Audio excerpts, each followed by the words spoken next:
എല്ലാ സഹോദരങ്ങൾക്കും നമ്മുടെ യൂട്യൂബ് ചാനലിലേക്ക് സ്വാഗതം. ശരിക്കും പറയുകയാണെങ്കിൽ ഒരുപാട് കണ്ണ് നിറഞ്ഞാണ് ഒരു വീഡിയോ ഞാൻ കണ്ടിട്ടുള്ളത്. ശരിക്കും ഈ ഒരു വീഡിയോ കാണുന്ന എല്ലാവർക്കും അതേ ഫീൽ തന്നെയാവും ഉണ്ടാവുക എന്നാണ് ഞാൻ മനസ്സിലാക്കുന്നത്. അതായത് നമ്മുടെ ഉമ്മൻചാണ്ടി അറിയാം, വളരെ നിഷ്കളങ്കനായിട്ടുള്ള ഒരു ഭരണാധികാരി ആയിരുന്നു. ഈ സരിതയുടെയൊക്കെ കേസ് കാര്യങ്ങളൊക്കെ വന്ന് അദ്ദേഹം ഒരുപാട് മാനസികമായിട്ട് തകർന്നു. പിന്നീടാണ് അദ്ദേഹം മരണപ്പെട്ടതൊക്കെ. ഈ ഒരു സരിത കേസിലൊക്കെ ഒരുപാട് മാനസികമായിട്ട് അദ്ദേഹം വേദനിച്ച ഒരു വ്യക്തിയാണ്. അപ്പോൾ എന്തായാലും അദ്ദേഹത്തിന്റെ മകൻ ഇപ്പോൾ വന്നിട്ടുണ്ട്. അതായത് അദ്ദേഹത്തിന്റെ മകൻ സൈക്കിളിലാണ് വന്നിരിക്കുന്നത്. അപ്പോൾ ആ ഒരു സൈക്കിളിൽ വന്നതിന്റെ പിന്നിലുള്ള കാര്യങ്ങളെ കുറിച്ചിട്ടൊന്നും എനിക്ക് അറിയില്ല. ഇനി നമ്മുടെ ആദരണീയനായ നമ്മുടെ ഉമ്മൻചാണ്ടി അവരുടെ സൈക്കിളാണോ എന്നൊന്നും എനിക്കറിയില്ല. എന്തായാലും സൈക്കിളിലാണ് അദ്ദേഹം വന്നിരിക്കുന്നത്. സൈക്കിളിൽ വരുന്നു. അതിനുശേഷം വന്നിട്ട് അവിടെ പള്ളിയിൽ നമസ്കരിക്കുന്നു. പിന്നീട് അകത്തേക്ക് പോകുന്നു. അകത്ത് വന്നിട്ട് അവിടെ അൾത്താരയുടെ മുന്നിൽ നമസ്കരിക്കുന്നുണ്ട്. അതിനുശേഷം പോയി സ്വന്തം അപ്പന്റെ മാടത്തിന്റെ മുന്നിൽ ഇരുന്ന് പ്രാർത്ഥിക്കുകയൊക്കെ ചെയ്യുന്ന ഒരു മകനെയാണ് നമ്മളിവിടെ കാണുന്നത്. ശരിക്കും ഇത് കണ്ടപ്പോൾ, ഈ ഒരു വീഡിയോ കണ്ടപ്പോൾ എനിക്ക് ശരിക്കും നല്ല വിഷമം തോന്നി. കാരണം ആ ഒരു വീഡിയോയുടെ കമന്റ് ബോക്സ് എടുത്ത് നോക്കുകയാണെങ്കിൽ അതിനകത്തും എല്ലാവരും ആരും ഒരു മോശം കമന്റ് ഇട്ടിട്ടേ ഇല്ല. എല്ലാവരും വളരെയധികം വേദനയോടുകൂടി കണ്ണു നിറഞ്ഞു പോയി എന്നുള്ള കമന്റുകൾ തന്നെയാണ് കേട്ടത്. ഞാൻ ഈ ഒരു വീഡിയോ ഒരു 4-5 തവണ കണ്ട ഒരു കാര്യമാണ്. കാരണം അത് കാണും തോറും വീണ്ടും കാണാനായിട്ട് തോന്നുകയാണ്. കാരണം ഒരു അഹങ്കാരമില്ല, അല്ലെ?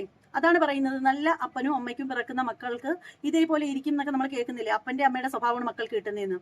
എന്തൊരു എളിമയോട് കൂടിയാണ് ആ ഒരു മനുഷ്യൻ അവിടെ വരുന്നതും അതുപോലെ തന്നെ അവിടെ വന്നിട്ട് അപ്പന്റെ കുഴിമാടത്തിലൊക്കെ വന്നിട്ട് നമസ്കരിക്കുന്നതും അതുപോലെ അദ്ദേഹം കൊണ്ടുവന്ന ആ ഒരു ഷോൾ ഉണ്ടല്ലോ, ആ ഒരു പാർട്ടിയുടെ ആ ഒരു ഷോള് നമ്മുടെ ഉമ്മൻചാണ്ടി അവരുടെ ആ ഒരു ഫോട്ടോയുടെ മുന്നിൽ വെച്ച് കൊടുക്കുന്നതൊക്കെ കണ്ടു കഴിഞ്ഞാൽ ശരിക്കും അത്രയധികം നന്മയുള്ള ഒരു വ്യക്തിത്വത്തിനുടമയാണ് അദ്ദേഹം എന്ന് നമുക്കത് കണ്ടു കഴിഞ്ഞാൽ തോന്നും. കാരണം മാതാപിതാക്കളുടെ അനുസരണയിലും അവരുടെ ശാസനയിലും ഒക്കെ വളർന്ന ഒരു മകനാണ് എന്നുള്ള കാര്യത്തിൽ നമുക്ക് ആ ഒരു വീഡിയോ കാണുമ്പോൾ നമുക്ക് അങ്ങനെയാണ് തോന്നുന്നത്.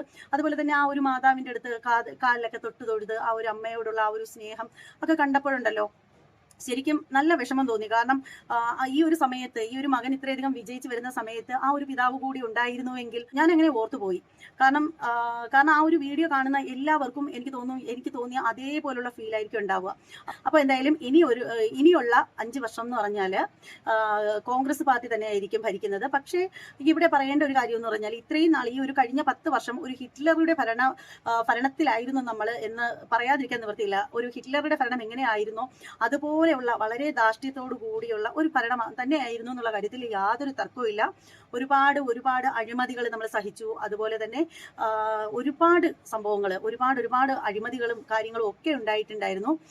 ഓരോ ഭക്തരുടെയും മനസ്സിനെ ആഴത്തിൽ ആണിയടിച്ച് വെക്കുന്ന സംഭവങ്ങളായിരുന്നു ആ ശബരിമലയിലും അതുപോലെയൊക്കെ നടന്നിട്ടുണ്ടായിരുന്നത്. അപ്പോൾ എന്തായാലും ഇനി പുതിയ സർക്കാർ വരികയാണ്. അത്തരത്തിലുള്ള കാര്യങ്ങളൊന്നും നടക്കാതിരിക്കട്ടെ. നല്ല രീതിയിൽ 5 വർഷം നല്ല രീതിയിൽ ഭരണം കാഴ്ചവെക്കാൻ സാധിക്കട്ടെ. ഇനി മുഖ്യമന്ത്രി ആരാണ് എന്നുള്ള കാര്യത്തിലാണ് അടിപിടി നാശമായിട്ടിരിക്കുന്നത്. അപ്പോൾ എന്തായാലും ആരായാലും കഴിവുള്ള ഒരാൾ വരട്ടെ എന്നേ പറയാനുള്ളൂ.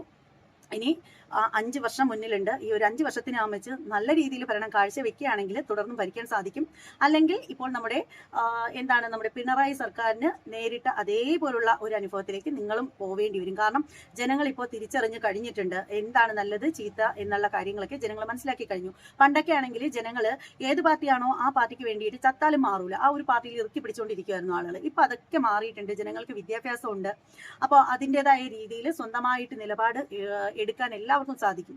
അതായത് സ്ത്രീകളാണെങ്കിലും ഇപ്പോൾ ആരെയും ഇപ്പോൾ അയ്യോ എൻ്റെ ഭർത്താവിന് അല്ലെങ്കിൽ എൻ്റെ കുടുംബത്തിലുള്ളവർക്ക് ഈ ഒരു പാർട്ടിയിൽ തന്നെ ഞാൻ വോട്ട് കൊടുക്കുന്നതാണ് ഇഷ്ടം, ഞാൻ അങ്ങനെ തന്നെ ചെയ്യണം, അല്ലെങ്കിൽ വീട്ടുകാർക്ക് ഇഷ്ടപ്പെടാതെ വരും, വീട്ടുകാർ വഴക്ക് പറയും, അങ്ങനെയൊക്കെ ചിന്തിച്ചിട്ട് വോട്ടൊക്കെ കൊടുക്കുന്ന കാലമൊക്കെ കഴിഞ്ഞു.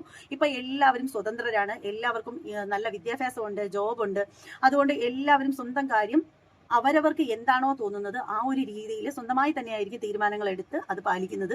അപ്പോൾ പലരും പറയാറുണ്ട് വോട്ടവകാശം എന്ന് പറഞ്ഞാൽ ഇവന്റെ ഇഷ്ടമാണെന്ന് പറയും. എന്നാൽ പോലും ചില കുടുംബങ്ങളിലെങ്കിലും ഫാമിലിയുടെ ഇഷ്ടവും കൂടി നോക്കിയിട്ട് വോട്ട് കൊടുക്കുന്ന ആളുകളൊക്കെ ഉണ്ട്. അപ്പോൾ ഇന്നത്തെ കാലത്ത് അത് ഒരുപാട് പുറകിലോട്ട് പോയിട്ടുണ്ട്. ഇപ്പോൾ അതൊക്കെ മാറി. ഇപ്പോൾ ഓരോരുത്തരും സ്വതന്ത്രരാണ്. അവരവർ തന്നെയാണ് അവരവരുടെ കാര്യങ്ങളൊക്കെ നോക്കുന്നത്. മറ്റുള്ളവരുടെ ഇഷ്ടങ്ങൾക്കൊന്നും ഇവിടെ ഒരു പ്രസക്തിയില്ല. കാരണം നമുക്ക് വിദ്യാഭ്യാസമുണ്ട്, ജോലിയുണ്ട്. അപ്പോൾ നമ്മൾ ആർക്ക് വോട്ട് കൊടുക്കണം, അതുപോലെ നമ്മൾ എന്ത് ചെയ്യണം, എന്ത് കഴിക്കണം എന്നൊക്കെയുള്ള കാര്യത്തിൽ നമ്മൾ തന്നെയാണ് തീരുമാനം എടുക്കുന്നത്. അപ്പോൾ അതുകൊണ്ട് തന്നെ നല്ലൊരു ഭരണം കാഴ്ചവെക്കുക.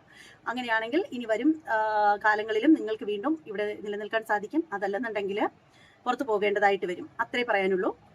അപ്പോൾ എന്തായാലും നമ്മുടെ ശ്രീമാൻ ഉമ്മൻചാണ്ടി അവരുടെ മകന് എല്ലാവിധ വിജയാശംസകളും നേരുന്നു. അപ്പോൾ മറ്റൊരു വീഡിയോയുമായിട്ട് വീണ്ടും കാണാം. നിങ്ങളുടെ ഓരോരുത്തരുടെയും വിലയേറിയ അഭിപ്രായങ്ങളും നിർദ്ദേശങ്ങളും കമന്റായിട്ട് രേഖപ്പെടുത്തുക. നമ്മുടെ ചാനൽ ഇതുവരെയും സബ്സ്ക്രൈബ് ചെയ്യാതുള്ള ആളുകളൊക്കെ ഉണ്ടെങ്കിൽ ഒന്ന് സബ്സ്ക്രൈബ് ചെയ്ത് സപ്പോർട്ട് ചെയ്യുക. അതുപോലെ നമ്മുടെ ചാനൽ സബ്സ്ക്രൈബ് ചെയ്യാതെ കാണുന്ന ഒരുപാട് ആളുകളുണ്ട്.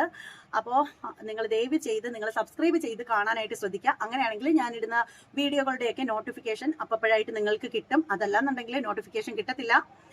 അപ്പോൾ ഇനി മറ്റൊരു വീഡിയോ ആയിട്ട് കാണുന്നത് വരെ എല്ലാവർക്കും ബൈ.